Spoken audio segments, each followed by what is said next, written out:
Hello students, how are you? Welcome on our channel Quick Minds. Today we will discuss of class 8 subject social and political life chapter first the Indian Constitution. Okay, so let's begin. What is constitution? First of all we have to understand what is constitution.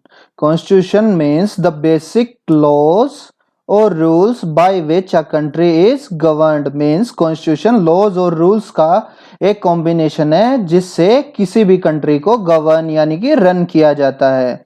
Okay, a country में have one type of system out of two types, यानी दो types होते हैं किसी भी country में system को चलाने के लिए. First one is democratic system, second one is monarchical और dictatorship system.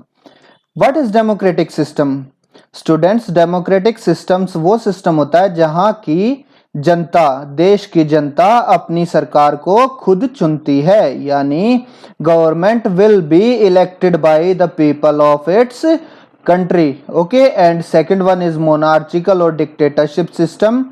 This is exactly opposite to this democratic system. Okay, यहाँ पे कोई भी पीपल या कोई जनता अपने प्राइम मिनिस्टर को इलेक्ट नहीं करती है. वहां पे मोनार्चिकल और डिक्टेटरशिप में राजा का राज चलता है, किंग्स का राज चलता है. ऐसी बहुत ही कम कंट्रीज बची हैं जहां पर राजा का राज चलता है, बट फिर भी थोड़ी बहुत है. और इंडिया जो है वो एक डेमोक्रेटिक सिस्टम वाली कंट्री है, यहाँ पे डेमोक्रेसी है. Okay, so now when and how our constitution was formed. हमारा कॉन्स्टिट्यूशन कब और कैसे बना? Okay, let's read.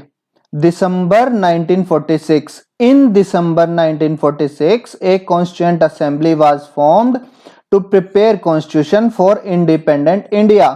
This assembly has 300 members and it takes almost 3 years to form our constitution. Constitution was formed in November 1949, but it came into effect on 26th January 1950. अब समझते हैं इसे, ये क्या कहना चाहता है. दिसंबर 1946 में एक कॉन्स्टिट्यूएंट असेंबली फॉर्म की गई, बनाई गई, जिसे काम दिया गया to prepare our constitution for independent India, आजाद इंडिया के लिए. This assembly has 300 members. इस असेंबली में 300 मेंबर्स थे और इसने कॉन्स्टिट्यूशन फॉर्म करने में ऑलमोस्ट 3 इयर्स यानी 3 साल लग गए थे. Constitution was formed in November 1949. Constitution बनकर कब तैयार हुआ?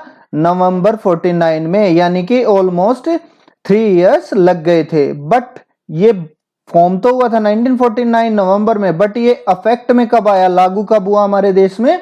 26 जनवरी 1950. और इसी दिन से हम हर साल 26 जनवरी को रिपब्लिक डे यानी कि गणतंत्र दिवस मनाते हैं. Okay guys, now why a democratic country needs a constitution. एक डेमोक्रेटिक कंट्री, लोकतांत्रिक देश को कॉन्स्टिट्यूशन की जरूरत क्यों होती है, ये हम यहाँ पे डिस्कस करेंगे. First of all, in a democracy people choose their representatives and the leaders might misuse their powers, so constitution provides safeguard against them. किसी भी लोकतांत्रिक देश में जब पीपल, वहां की जनता अपने रिप्रेजेंटेटिव्स को इलेक्ट करके लीडर बना के पार्लियामेंट में एंड लेजिस्लेटिव असेंबलीज में भेजती है, तो उनके पास बहुत सारी पावर्स आ जाती हैं उन रिप्रेजेंटेटिव्स के पास. तो हो सकता है वो अपने फायदे के लिए उन पावर्स का मिसयूज करें. इसीलिए कॉन्स्टिट्यूशन रूल्स रेगुलेशंस ऐसी बनाता है, ऐसी बना के दे रखा है हमें, जिससे वो अपनी पावर्स का मिसयूज ना कर सकें और हमें सेफगार्ड प्रोवाइड करता है against misuse of those powers. Okay, and second is constitution ensures that the majority group does not use power against minority group. Means constitution rules regulations के द्वारा हमें इंश्योर करता है कि मेजॉरिटी ग्रुप या powerful group against less powerful group और against minority अपनी powers को यूज नहीं कर सकता उन्हें दबाने के लिए. Okay, third one is constitution guarantees fundamental rights to the citizens for their social, economic and political welfare. किसी भी डेमोक्रेटिक कंट्री में कॉन्स्टिट्यूशन हर सिटीजन को ये गारंटी देता है कि आपके कुछ फंडामेंटल राइट्स हैं जो आपके सोशल, इकोनॉमिक और पॉलिटिकल वेलफेयर में हेल्प करेंगे। इसीलिए कॉन्स्टिट्यूशन बहुत ही जरूरी है किसी भी डेमोक्रेटिक कंट्री में। ओके, अब हम डिस्कस करेंगे what happen if there is no restriction on power of representatives. Obviously जैसे हमने अभी डिस्कस किया था, अगर रिस्ट्रिक्शन नहीं होंगी किसी भी रिप्रेजेंटेटिव के पास तो क्या क्या दिक्कत हो जाएंगी वो हम इसमें डिस्कस करते हैं। रिप्रेजेंटेटिव्स के पास बहुत पावर आ जाती है जब वो लीडर बन जाते हैं इलेक्ट होके, और उनके ताकि वो मिसयूज ना कर सके अपने पावर्स का, इसलिए उन पे रिस्ट्रिक्शन होना बहुत ही जरूरी है। यही कुछ रीजंस हैं कि हमें रिस्ट्रिक्शन होना बहुत जरूरी है उनकी पावर्स पर, जो पावरफुल हैं, जो रिप्रेजेंटेटिव्स हैं हमारे। और अगर उन पे रिस्ट्रिक्शन नहीं हुए तो क्या होगा? First, the leaders might misuse their power. जो लीडर्स हैं, पावरफुल हैं, वो अपनी पावर्स का मिसयूज कर सकते हैं। Second, the misuse can result in grave injustice to people. Obviously अगर एक पावरफुल इंसान अपनी पावर्स का मिसयूज करेगा तो दूसरों के लिए तो वो इनजस्टिस होगा, क्योंकि वो अपनी पावर से किसी को भी दबा सकता है, कुछ भी अपने फायदे के लिए गलत कर सकता है, जो कि सिटीजन्स के लिए काफी इनजस्टिस होगा, गलत होगा।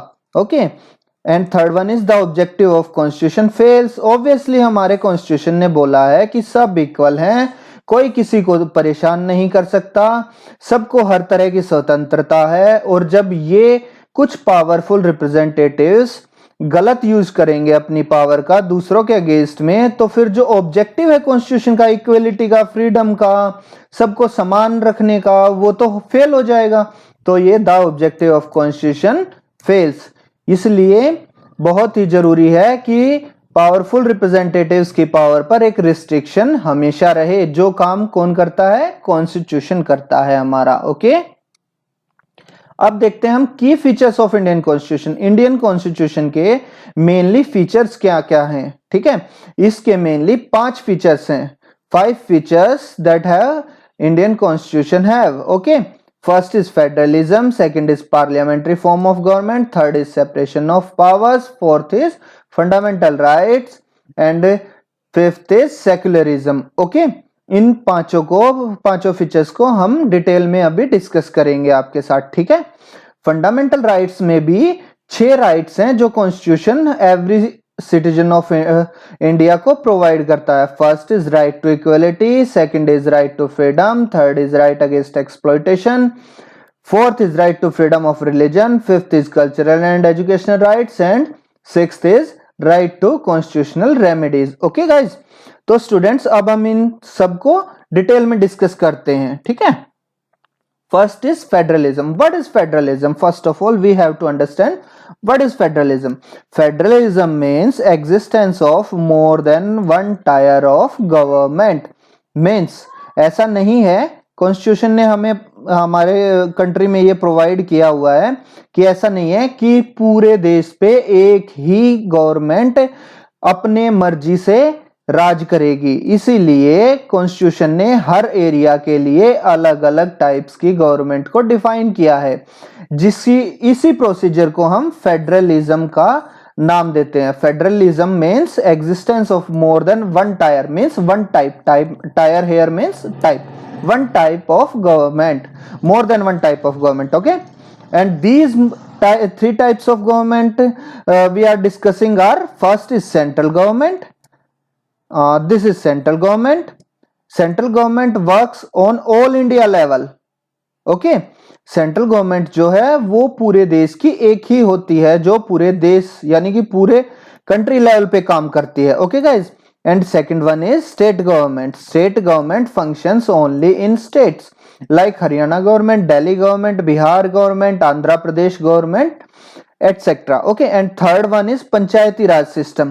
Panchayati Raj system is the smallest and last tier of government system in our country.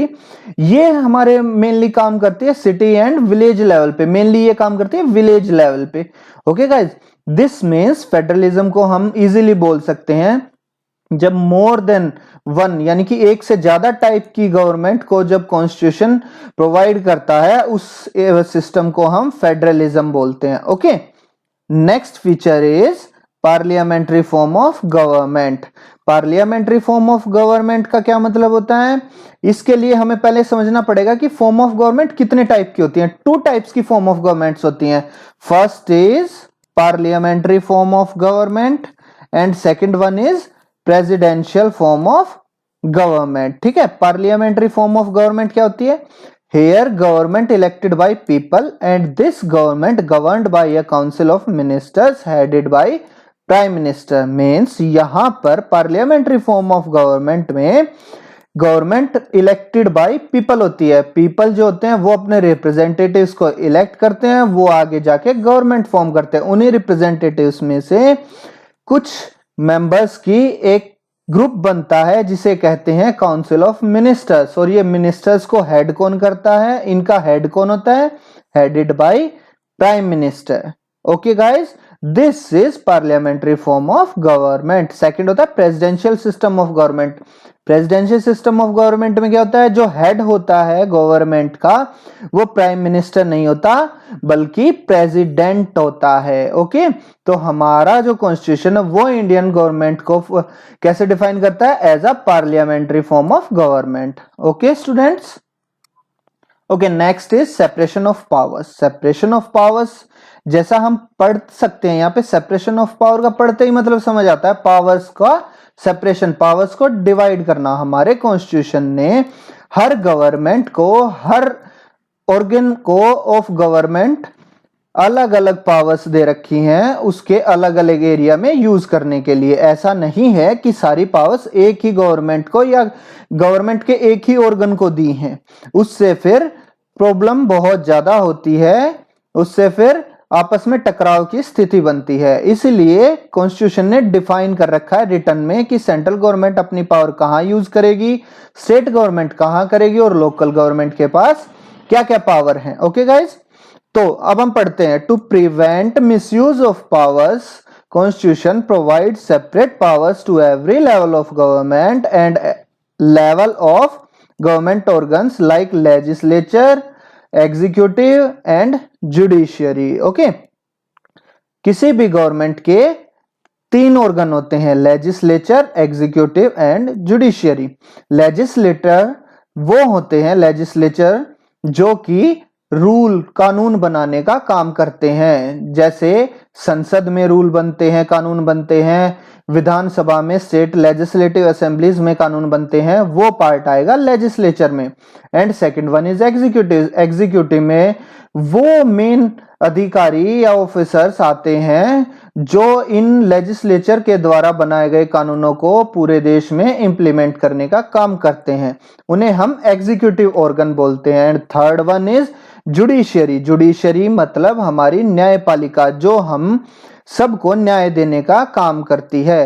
तो कॉन्स्टिट्यूशन ने स्पेसिफिकली डिफाइन कर रखा है लेजिस्लेचर सिर्फ कानून बनाएगा, वो एग्जीक्यूटिव और जुडिशियरी के बीच में नहीं आएगा, और एग्जीक्यूटिव इन कानूनों को लागू करेगा पूरे इंडिया में, और जुडिशियरी अगर कहीं भी कोई भी डिस्प्यूट होता है तो जुडिशियरी सीन में आएगा और ये अपना काम करेगा, अपनी पावर का यूज करेगा। लेजिस्लेचर और एग्जीक्यूटिव जुडिशियरी के बीच में नहीं आएंगे, इसे अफेक्ट नहीं करेंगे। This is called separation of power. Okay guys, okay students, next one is fundamental rights. This is the most important key feature of our constitution. Fundamental rights का मतलब होता है मौलिक अधिकार, एक बेसिक राइट्स, बेसिक अधिकार जो कॉन्स्टिट्यूशन ने हमें दे रखे हैं। ठीक है, उनमें सबसे फर्स्ट आता है right to equality. First of all इसे रीड करते हैं, फिर इसे डिस्कस करेंगे, समझेंगे। Okay, right to equality. Everyone in the country are equal and no one can be discriminated on the basis of religion, race, caste, residence etcetera. Okay, ये कहता है कि राइट टू इक्वलिटी में कॉन्स्टिट्यूशन बोलता है everyone in the country, हर citizen country में equal है और कोई भी किसी के भी अगेंस्ट भेदभाव नहीं कर सकता। किसके बेसिस पे? धर्म के बेसिस पे, रंग रूप के बेसिस पे, जात पात के बेसिस पे और उसके रेजिडेंस यानी रहने की जगह के बेसिस पे कोई किसी से भेदभाव नहीं कर सकता। सबको इक्वल माना जाएगा। इंडिया के सिटीजन चाहे कोई किसी भी धर्म का है, किसी भी जात का है, किसी भी रंग रूप का है, कहीं का भी रहने वाला है, वो सब बराबर माने जाएंगे। Okay. Second one is right to freedom. Right to freedom means स्वतंत्रता का अधिकार। स्वतंत्रता के अधिकार में कॉन्स्टिट्यूशन हमें बोलता है कि every citizen of India has a right to speech, expression, association, move freely, residence, यानी कोई भी सिटीजन जो इंडिया का है उसे स्वतंत्रता है, वो भाषण कहीं भी कैसा भी दे सकता है, एक्सप्रेशन वो एक्सप्रेस कर सकता है, अपने विचारों को प्रकट कर सकता है, एसोसिएशन, मेक एसोसिएशन यानी कि कोई भी एसोसिएशन या ग्रुप बना सकता है, मूव फ्रीली कहीं भी कैसे भी पूरी इंडिया में फ्रीली घूम सकता है बिना रोक टोक के, और रेजिडेंस यानी कि वो पूरे इंडिया में कहीं भी रह सकता है, अपना घर बना सकता है, किसी का भी किसी के ऊपर कोई जबरदस्ती कंट्रोल नहीं होगा। Okay. And next fundamental right is right against exploitation यानी कि शोषण के खिलाफ अधिकार। पहले हम पढ़ते हैं फिर हम डिस्कस करेंगे, समझेंगे इसे।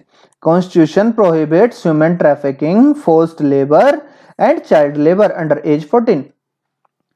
ऑब्वियसली हमारे देश में पहले होता था कि ह्यूमन ट्रैफिकिंग, बंधुआ मजदूरों को भी बेचा जाता था, आपने सुना होगा, पहले क्लासेस में पढ़ा है। फोर्स्ड लेबर, बंधुआ मजदूरी करवाई जाती थी, बच्चों से मजदूरी करवाई जाती थी। तो अब कॉन्स्टिट्यूशन ने ये जो शोषण होता था कुछ लोगों के खिलाफ, उसे रोकने के लिए प्रोविजन बनाया है जिसे हम कहते हैं राइट अगेंस्ट एक्सप्लॉयटेशन। ये हमारा अधिकार है कि कोई भी हमसे ह्यूमन ट्रैफिकिंग इंसानों को नहीं बेच खरीद सकता, ना कोई किसी से जबरदस्ती मजदूरी करवा सकता है, फोर्स्ड लेबर, और ना ही चाइल्ड लेबर। चाइल्ड लेबर यहां पे मतलब होगा अंडर एज 14 यानी कि 14 साल से नीचे के किसी भी बच्चे से मजदूरी नहीं करवाई जा सकती। Okay. Fourth, right to freedom of religion यानी कि धर्म अपनाने का धर्म की स्वतंत्रता का अधिकार।